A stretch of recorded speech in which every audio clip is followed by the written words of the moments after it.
அதிமுக பாஜக கூட்டணி அமைந்ததில் இருந்து அண்ணன் ஸ்டாலின் மிகுந்த பதற்றத்தோடு காணப்படுகிறார். நான் சொல்றேன்,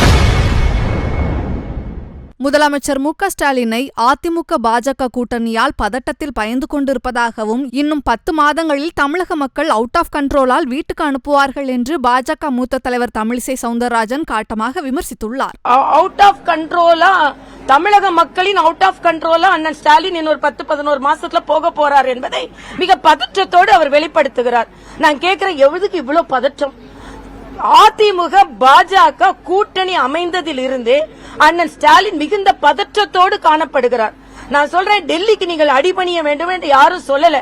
டெல்லிக்கு அடிபணியவில்லை என்றால் இலங்கையில் நம் தமிழர்கள் சுட்டுக் கொல்லப்பட்ட போது அடிபணிந்துதானே நீங்க அதை தடுக்காமல் இருந்தீர்கள். இன்று மாநில சுயாட்சியை பற்றி பேசுகிறீர்கள். 16 ஆண்டுகள் 5 அமைச்சர்களோடு ஆட்சியில் இருந்தீர்கள்.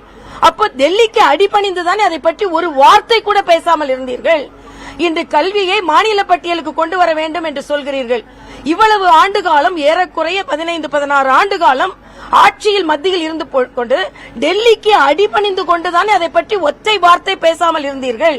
ஆக நீங்கள் ஆட்சி செய்யும் போது டெல்லிக்கு அடிபணிந்துதான் இருந்தீர்கள், எதையும் கொண்டு வரவில்லை. இன்று வீராவசனம் எல்லாம் பேசலாம்.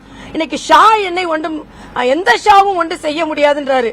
நினைவுபடுத்துகிறேன், 76இல் கே.க. ஷாவால் தான் இவர்கள் ஆட்சி கலைக்கப்பட்டது. இந்த ஷால ஏதோ ஒரு ஷாவால் இவர்கள் ஆட்சி கலைக்கப்பட்டது. இந்திய வரலாற்றிலேயே ஊழலுக்கு ஒரு முறையும் தேச விரோதத்திற்கு ஒரு முறையும் 2 முறை ஒரு ஆட்சி கலைக்கப்பட்டிருக்கிறது என்றால் அது திராவிட முன்னேற்ற கழக ஆட்சி. அதனால இன்னைக்கு இதையெல்லாம் அவர்கள் பேசிக் கொண்டிருப்பதை விட என்னொன்று சொல்கிறார், நாங்கள் தொகுதி வரையறைக்கு ஒரு கேள்வி கேட்டோம், அதுக்கு பதில் இல்ல. மரியாதைக்குரிய அமித்ஷா அவர்கள் பதில் சொல்லிவிட்டார். உங்களுக்கு புரியவில்லை என்றால் நாங்கள் என்ன செய்வது? அதே மாதிரி ஹிந்தி திணிப்பை பற்றி பதில் இல்லை என்று சொல்கிறார்.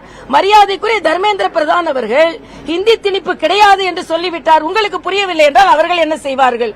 அதனால் புரிந்தும் புரியாதது மாறியும் தெரிந்தும் தெரியாதது மாறியும் ஆக பதற்றத்தில் பதற்றம் இல்லாததை மாறியும் இன்று முதலமைச்சர் அவர்கள் மிகுந்த பதற்றத்தோடு இருக்கிறார்கள்.